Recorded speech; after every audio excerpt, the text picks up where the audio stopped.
नमस्कार की न्यूज के खास स्पेशल रिपोर्ट में आपका स्वागत है। मैं हूं मनोज मानस। आज हम फिर हाजिर हैं देश और विदेश की कुछ खास और अहम खबरों के साथ।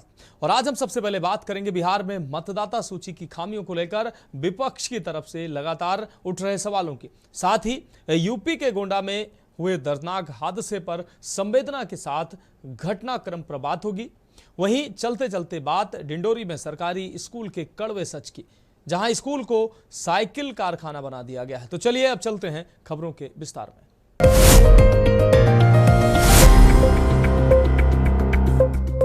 तो स्पेशल रिपोर्ट में पहली अहम रिपोर्ट की बात कर लेते हैं। बिहार में मतदाता सूची की खामियों को लेकर विपक्ष लगातार सवाल खड़े कर रहा है। तेजस्वी यादव लगातार इस मुद्दे पर चुनाव आयोग पर निशाना साध रहे हैं। इस बीच चुनाव आयोग ने तेजस्वी यादव के एक और दावे को खारिज कर दिया। यह अहम रिपोर्ट देखिए।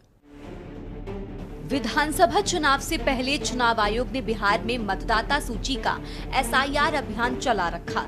इसके तहत घर घर दस्तावेजी समीक्षा कर वोटर फॉर्म अपडेट किए गए। इस प्रक्रिया पर विपक्षी दलों, मुख्य रूप से आरजेडी के तेजस्वी यादव ने आरोप लगाए कि ये गरीब, दलित और अल्पसंख्यक समुदाय के वोट काटने की साजिश है। ये बात तो पहले की हो गई। बाद में तेजस्वी ने दावा किया कि बिहार की ड्राफ्ट वोटर लिस्ट में उनका नाम नहीं है। उन्होंने जो EPIC नंबर शेयर किया वो रिकॉर्ड्स में डेटा नो फाउंड शो कर रहा था। हालांकि चुनाव आयोग तुरंत एक्शन मोड में आया और तेजस्वी के दावे को खारिज कर दिया। आयोग ने तेजस्वी के EPIC नंबर के साथ वोटर लिस्ट शेयर की, जिससे मामला साफ होता नजर आ रहा है। अब तकरीबन जो है हर विधानसभा से 20 से 30 हजार नाम काटे गए, यानी टोटल 65 लाख के करीब, यानी 8.5% के करीब जो है वोटर्स को जो है लिस्ट से नाम काट दिया गया है। अब हमारा सवाल है, क्योंकि चुनाव आयोग जो है जब भी बात करती थी या जब भी कोई विज्ञापन देता था या प्रेस नोट भेजता था या डे टू डे अपडेट देता था, तो उसमें बताया जाता था इतने शिफ्ट हो गए, इतने मरने वाले हैं, इतने की दोहरी वोटर लिस्ट में नाम है, और एक जो है अनुपस्थित वाले, उनका कैटेगरी दिया जाता था। अब सवाल देखिए, अब तकरीबन 20 से 30 हजार, और ये जो हम लोगों को जो सूची जो उपलब्ध कराई गई है, ये आप समझिए ये विधानसभा वाइज सूची जो है हम लोगों को उपलब्ध कराया गया है। और विधानसभा वाइज यानी हर एक विधानसभा से 20 से 25 से 30 हजार वोटर्स का नाम जो है काटा गया है, यानी तकरीबन 8.5%। और इसमें चुनाव आयोग ने चालाकी और साजिश करते हुए इसमें ना तो बूथ का नाम दिया है, ना वोटर का पता दिया है, और सबसे महत्वपूर्ण जो मतदाता का EPIC नंबर दिया, ताकि उसे हम इनका तुलनात्मक अध्ययन जो है, विश्लेषण जो है नहीं कर पाए। यानी चुनाव आयोग की चालाकी है, कहीं वोटर का नाम मतलब जो वोटर का पता नहीं है, बूथ का नाम नंबर नहीं है, और EPIC नंबर जो है वो नहीं है। तेजस्वी के दावों में कितना दम? गरीबों का वोट छीनने की साजिश। ये प्रक्रिया गरीबों, दलितों और पिछड़े वर्गों के वोटिंग अधिकार को प्रभावित करने की कोशिश है। उन्होंने इसे चुनाव आयोग को गोदी आयोग तक कहकर आलोचना की। दावा 65 लाख नाम कटे गए। तेजस्वी ने दावा किया कि उनका नाम नई ड्राफ्ट मतदाता सूची में नहीं था। चुनाव आयोग की प्रतिक्रिया। इसी ने साफ किया कि तेजस्वी यादव का नाम दीघा विधानसभा क्षेत्र में EPIC नंबर RAB 0456228 के तहत अस्तित्व में था।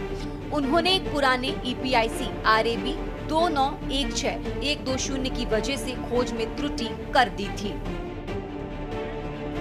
आपको बता दें कि चुनाव आयोग के सूत्रों ने बताया कि तेजस्वी यादव ने साल 2020 के विधानसभा चुनाव में नामांकन के लिए जो हलफनामा भरा था, उसमें उन्होंने जिस EPIC नंबर का इस्तेमाल किया था, यही नंबर साल 2015 की वोटर लिस्ट में भी मौजूद था। और अब की ड्राफ्ट लिस्ट में उनका नाम इसी नंबर के साथ है। हालांकि उन्होंने जो दूसरा ईपीआईसी नंबर दिखाया उसका कोई रिकॉर्ड बीते 10 सालों में नहीं मिला है। आयोग का कहना है कि अभी तक ऐसे किसी कार्ड के अस्तित्व का प्रमाण नहीं है। एक अधिकारी ने कहा कि संभव है ये दूसरा कार्ड कभी आधिकारिक प्रक्रिया से बनाया ही नहीं गया हो। इसकी हकीकत पता लगाने के लिए जांच की जा रही है। ये नंबर कहीं फर्जी दस्तावेज तो नहीं है। हम लोग छोड़ने वाले नहीं है चुनाव आयोग को। कोई गलत फहमी में अगर रहता है तो लोग ना रहे, हर तरीके का भी तरीका हम लोग निकालेंगे। बिहार है और हम बिहारी हैं, एक बिहारी सब पर भारी। चुनाव आयोग कौन सी बड़ी चीज है, सब उपाय है हम लोगों के पास। ये भंडाफोड़ जो किया जाएगा, चुनाव आयोग मुंह दिखाने के योग्य नहीं रहेगा कहीं। तेजस्वी के बेबुनियाद आरोप आयोग। बता दें कि इस पूरे मामले में चुनाव आयोग ने तेजस्वी के आरोपों पर पलटवार किया और कहा कि शुद्ध मतदाता सूची किसी भी लोकतंत्र की बुनियाद होती है।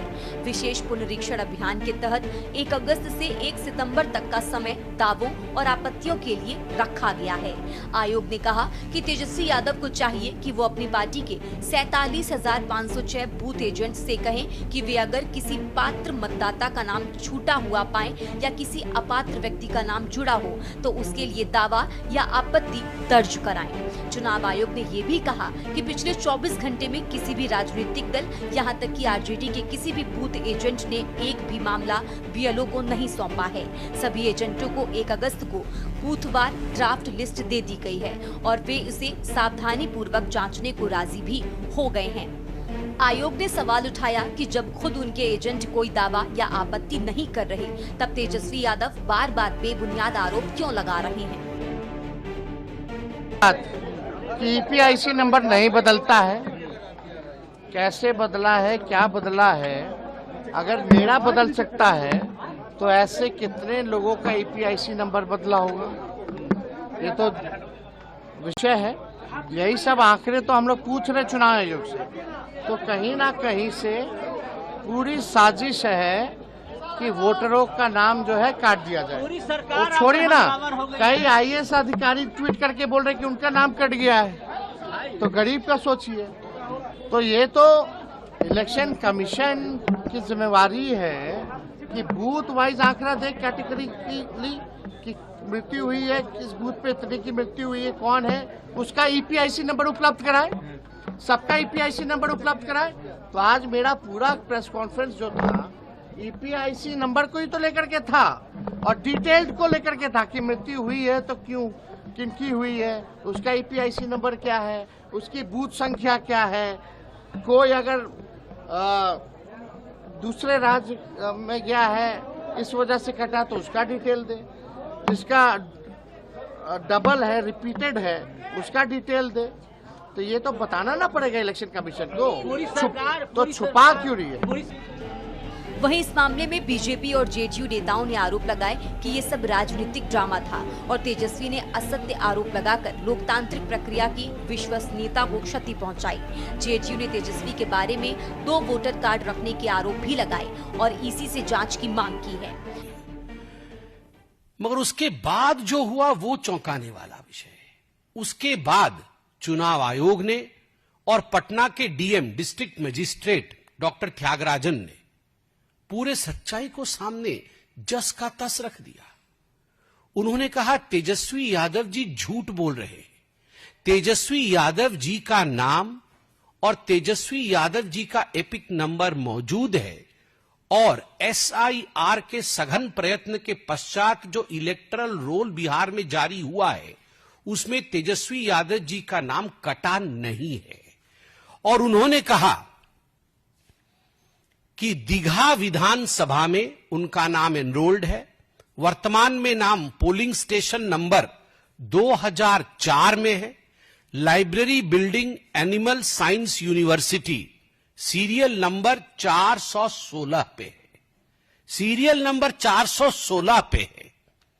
मगर उसके बाद जो कहा वह चौंकाने वाला विषय था।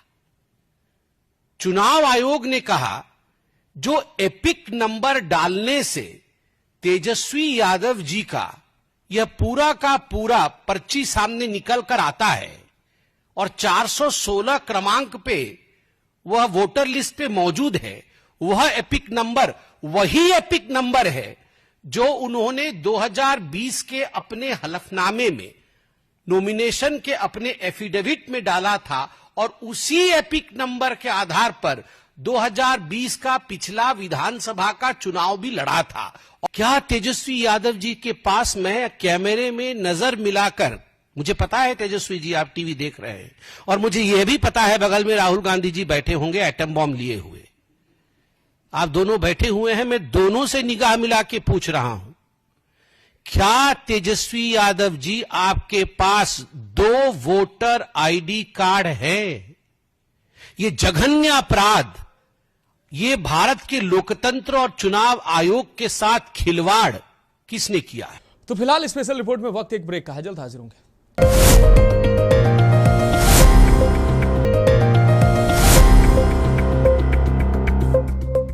तो स्पेशल रिपोर्ट में बात अगली रिपोर्ट की करेंगे। उत्तर प्रदेश के गोंडा जिले में एक दर्दनाक सड़क हादसे में 11 लोगों की मौत हो गई। यह हादसा इटियाथोक थाना क्षेत्र में उस समय हुआ जब दर्शन के लिए जा रही बुलेरो गाड़ी अनियंत्रित होकर नहर में पलट गई। ये खास रिपोर्ट देखिए। गोंडा हादसे के कारण सड़क सुरक्षा नियमों की अनदेखी, ट्रैफिक प्रबंधन की लापरवाही, प्रशासन द्वारा समुचित सतर्कता न बरतना, लापरवाही ने दुर्घटना को भयावह बना दिया। बारिश की हल्की बूंदें थीं और मौसम सुहाना था। बुलेरो में बैठी 15 जिंदगियों में भक्ति का उल्लास था। दरअसल गोंडा के एक छोटे से गांव से निकली ये टोली सरयू नदी के बताया जाता है कि मोतीगंज थाना के सीहा गांव निवासी प्रहलाद गुप्ता बुलेरो से परिवार व मित्रों के साथ पृथ्वीनाथ मंदिर में दर्शन करने जा रहे थे। परासराय अलावल देवरिया मार्ग पर रेहरा गांव स्थित सरयू नगर पुल के पास बुलेरो अनियंत्रित होकर नहर में गिर गई। बुलेरो में 15 लोग सवार थे, जिसमें से 11 लोगों की मौके पर ही मौत हो गई। इटियाथोक पुलिस ने बताया कि नहर में 11 शव बरामद किए गए हैं। 4 लोगों को सुरक्षित बाहर निकाला गया है। बता दें कि दिल दहला देने वाली दुर्घटना इतनी भयानक थी कि पूरे इलाके में शोक की लहर दौड़ गई। यह घटना इटियाथोक थाना क्षेत्र के बेलवा बहुता मजरा रेहरा गांव के पास हुई। हादसा इतना अप्रत्याशित था कि किसी को संभलने का मौका ही नहीं मिला। गाड़ी पूरी तरह पानी में डूब गई और सभी यात्री उसमें फंस गए। जैसे ही स्थानीय लोगों को घटना की जानकारी मिली, अफरा तफरी मच गई। लोग दौड़कर मौके पर पहुंचे और प्रशासन को सूचना दी। कुछ ही देर में पुलिस प्रशासन और गोताखोरों की टीम मौके पर पहुंच गई। गाड़ी को नहर में बाहर निकालने का प्रयास किया गया। पानी में डूबे सभी शवों को बाहर लाने में कई घंटे लगे। जनपद गोंडा के थाना इटियाथोक क्षेत्र के रेहरा में एक पुलिस को सूचना प्राप्त हुई कि एक बलेरो गाड़ी जिसमें कई लोग सवार थे अनियंत्रित होकर एक नहर में यहाँ पलट गई। सूचना पर तत्काल जो स्थानीय ग्रामीण हैं उनके द्वारा एवं स्थानीय पुलिस द्वारा तत्काल राहत एवं बचाव कार्य शुरू किया गया तथा उसमें से 4 लोगों को जीवित निकाला गया जो सुरक्षित हैं और उनको प्राथमिक उपचार हेतु CHC इटियाथोक भिजवाया गया है। लेकिन इस दुर्भाग्यपूर्ण घटना में 11 लोगों की दुखद मृत्यु हो गई, जिनके शवों को नहर से निकालकर जिला अस्पताल गोंडा भिजवाया गया है। और जैसे ही इस दुर्भाग्यपूर्ण घटना की जानकारी मुख्यमंत्री कार्यालय हुई, तत्काल वहां से निर्देशित कर सभी वरिष्ठ पुलिस एवं प्रशासनिक अधिकारियों को तत्काल मौके पर पहुंचकर राहत एवं बचाव कार्य हेतु निर्देशित किया गया।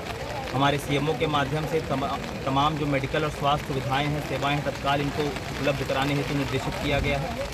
और माननीय मुख्यमंत्री जी द्वारा 5-5 लाख रुपए के सहायता राशि की घोषणा भी मृतकों के लिए की गई है। SDRF की टीम भी तत्काल मौके पर बुला ली गई है। उनके द्वारा भी जो जवान है सर्च और रेस्क्यू का ऑपरेशन लगातार जारी है। फर्दर सर्च भी हम इस पूरे नहर में करवा रहे हैं। क्या आशंका है कि कुछ लोग हो सकते हैं नहर में? देखिए, अभी भी जो परिजन हैं, जो बच्ची बचाई गई है हमारे द्वारा, उसके द्वारा कहना है कि उसकी एक 8 साल की बहन भी है और वो अभी मिसिंग है। इस संबंध में तत्काल जो है टीमों को निर्देशित किया गया और हमारी टीमें लगातार प्रयासरत हैं कि यदि कोई मिसिंग है तो तत्काल उसको जो है सर्च और रेस्क्यू में ढूंढ लिया जाए। ये लोग कहाँ के थे, कहाँ जा रहे थे, क्या एक ही परिवार ये के थे? थाना मोतीगंज क्षेत्र के निवासी हैं, गांव है सेहा, और ये 2 परिवारों के लोग थे और ये लोग खरगुपुर की ओर जा रहे थे। और ड्राइवर इनके परिवार का नहीं था और ड्राइवर और 2 बालक और 1 बालिका इस घटना में सुरक्षित बचाकर केसरी एहतियात को भेजे गए। क्या बताया जा रहा है मंदिर का दर्शन करने जा रहे हैं? हाँ जी, खरगुपुर में जो पृथ्वीनाथ। ग्रामीणों ने भी बचाव कार्य में मदद की। पूरा इलाका इस हादसे के बाद सन्नाटा और दुख में डूब गया। हर किसी की आंखें नम थीं। वहीं मुख्यमंत्री योगी आदित्यनाथ का शोक संदेश इस भीषण हादसे पर मुख्यमंत्री योगी आदित्यनाथ ने गहरा दुख व्यक्त किया। मुख्यमंत्री कार्यालय से जारी बयान में कहा कि जनपद गोंडा में दुर्भाग्यपूर्ण दुर्घटना में हुई जनहानि अत्यंत दुखद एवं हृदय विदारक है।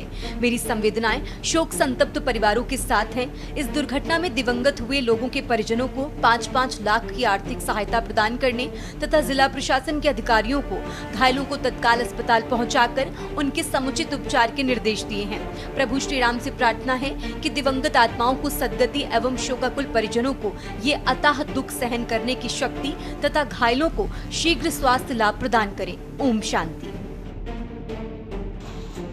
हादसे के कारण चाहे जो भी हो, लेकिन जिन परिवारों के सदस्यों को इनमें जिंदगी गंवानी पड़ी उन पर ये आफत सहे पहाड़ से कम नहीं है। स्पेशल डेस्क की न्यूज इंडिया।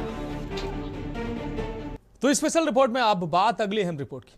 मध्य प्रदेश के डिंडोरी में एक नहीं कई स्कूलों में अंधेर चल रहा है। कई स्कूलों में साइकिल बनाने का खेल चल रहा है। ये सब किसकी सह पर हो रहा है ये कह पाना तो मुश्किल है। बहरहाल डिंडोरी के करंजिया विकास खंड में रेतवार गांव के पुराने शासकीय हाई स्कूल को साइकिल कारखाना बनाने की जांच कर कार्रवाई की मांग उठी है।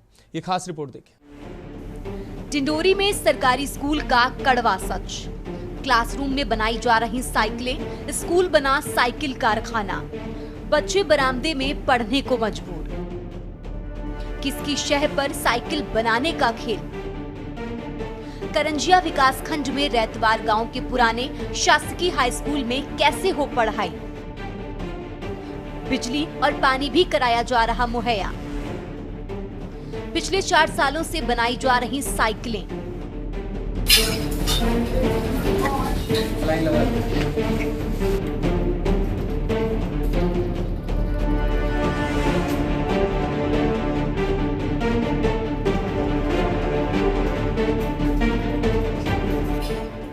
चौंकिए नहीं, ये जो तस्वीरें आप देख रहे हैं ये करंजिया विकास खंड के रैतवार गांव में स्थित पुराने शासकीय हाई स्कूल की हैं। ये किसकी मजाल है कि स्कूल को साइकिल कारखाने में तब्दील कर दिया। हैरानी की बात तो ये है कि इस स्कूल में अब बच्चों की पढ़ाई बरामदे में हो रही, जबकि क्लासरूम में साइकिलें बनाई जा रही। इस मामले में स्कूल की प्रिंसिपल पुष्पलता चंदेल का कहना है कि पिछले 4 सालों से इस स्कूल भवन में साइकिल बनाई जा रही है जो बच्चों को मुफ्त बांटी जाती है, लेकिन ये व्यवस्था किसकी अनुमति से शुरू हुई इसकी जानकारी उन्हें खुद नहीं है, क्योंकि वे हाल ही में यहाँ तबादले पर आई हैं। आपको बता दें कि हालात इतने खराब हैं कि स्कूल भवन जर्जर हो चुका है और सुरक्षा के लिहाज से बच्चों को बरामदे में बैठकर पढ़ाई करनी पड़ रही है। बारिश में खुले में पड़ी साइकिलें खराब हो रही, उन पर जंग लग चुका है और पखवाड़ा बीत जाने के बाद भी जरूरतमंद बच्चों को साइकिल नहीं मिल पाई है। खास बात यह है कि रैतवार अकेला स्कूल नहीं है, जिले में ऐसे कई सरकारी भवन हैं जिन्हें साइकिल कारखाने में बदल दिया गया है। हमको नहीं मालूम है परमिशन किसने दी है, लेकिन लगभग 4-5 सालों से साइकिल तो यहीं बन रही है। हमारे बच्चों के पास बैठने की जगह नहीं है, लेकिन यहाँ साइकिल बराबर दी जा रही है, जबकि पूरे कमरे यहाँ पर हैं, बिल्डिंग बढ़िया है, अच्छी बिल्डिंग है। इसके बाद भी ये साइकिल रख रख के पूरी बिल्डिंग को खराब कर दी है। लाइट भी दी गई है वहाँ? लाइट भी है, यहीं से ली गई है लाइट। और तो किसकी अनुमति से? नहीं, ये तो हमको नहीं मालूम कौन अनुमति दिया और कैसे ये अनुमति लेकर के और यहाँ पर आ गए। पूरे विकास खंड की साइकिल यहीं रखी हुई है। आपने ऑब्जेक्शन नहीं लिया? नहीं, मैं सर से बात की थी, बीओ सर से, तो कह रहे थे कि अब साइकिल उठाते हैं, इसके बाद ये बिल्डिंग आपको दे दी जाएगी। यहाँ सवाल इस बात का है कि शिक्षा विभाग के अधिकारी साइकिल ठेकेदार पर इतने मेहरबान क्यों हैं? जिला पंचायत उपाध्यक्ष ने शिक्षा विभाग के अफसरों पर गंभीर आरोप लगाते हुए कार्रवाई की मांग की है। सरकारी स्कूलों में बच्चों के बैठने की व्यवस्था नहीं है हमारे जिले में, डिंडोरी जिले में, लेकिन यहाँ पर स्कूल को ही साइकिल की फैक्ट्री बनाया जा रहा है और ठेकेदार यहाँ पे आके पूरे साइकिल रख रहे हैं, साइकिल बना रहे हैं, समझ लीजिए स्कूल में आके। और इस तरह से स्कूलों की पूरी व्यवस्थाएं बिगड़ रही हैं। बच्चों को बैठने की व्यवस्था नहीं है, लेकिन साइकिल ठेकेदारों को इस तरह से परमिशन किसने दिया? इस तरह के अधिकारियों पे पूरी कार्रवाई होनी चाहिए जिन्होंने स्कूल भवन में साइकिल का भंडार रखने की और साइकिल की फैक्ट्री लगाने की परमिशन दी है। वहीं इस मामले में तहसीलदार महज औपचारिक बात कर रहे हैं, बस यही कि जांच कर कार्रवाई की जाएगी। हाँ, ये रैतवार में साइकिल फैक्ट्री की जानकारी मिली कि 4 साल से वहाँ फैक्ट्री लगाया उसने रखा हुआ है स्कूल की बिल्डिंग कब्जा करके। तो आपके माध्यम से जानकारी मुझे मिली है, तो इस संबंध में जानकारी लेके मैं वैधानिक कार्रवाई करवाता हूँ। एमपी के स्कूलों के खराब हालात का आंकड़ा, 15,651 स्कूलों में बिजली की सुविधा नहीं, जबकि 67,034 स्कूलों में फर्नीचर की कमी, 61,068 स्कूलों में प्रधानाध्यापक कक्ष तक नहीं, 2,787 स्कूलों में बालिका शौचालय ही नहीं है, 39,722 स्कूलों में बाउंड्री वॉल नहीं है जिससे सुरक्षा की स्थिति कमजोर, 4,978 स्कूलों में खेल मैदान तक उपलब्ध नहीं जो बच्चों की समग्र विकास प्रक्रिया को बाधित करता है, 647 स्कूलों में पीने के पानी की सुविधा नहीं। बता दें कि मध्य प्रदेश के सरकारी स्कूलों की स्थिति चिंताजनक होती जा रही है। राज्य शिक्षा विभाग के हालिया आंकड़े बताते हैं कि प्रदेश के हजारों स्कूल बुनियादी सुविधाओं से वंचित हैं। कहीं भवन जर्जर हैं, तो कहीं बिजली, फर्नीचर और शौचालय की सुविधा नहीं है। इस बदहाल स्थिति ने न केवल छात्रों की शिक्षा पर असर डाला है, बल्कि उनकी सुरक्षा को भी खतरे में डाल दिया है। स्पेशल डेस्क के न्यूज इंडिया।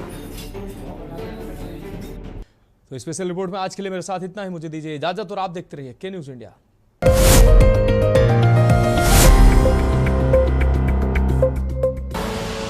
आप देख रहे हैं के न्यूज।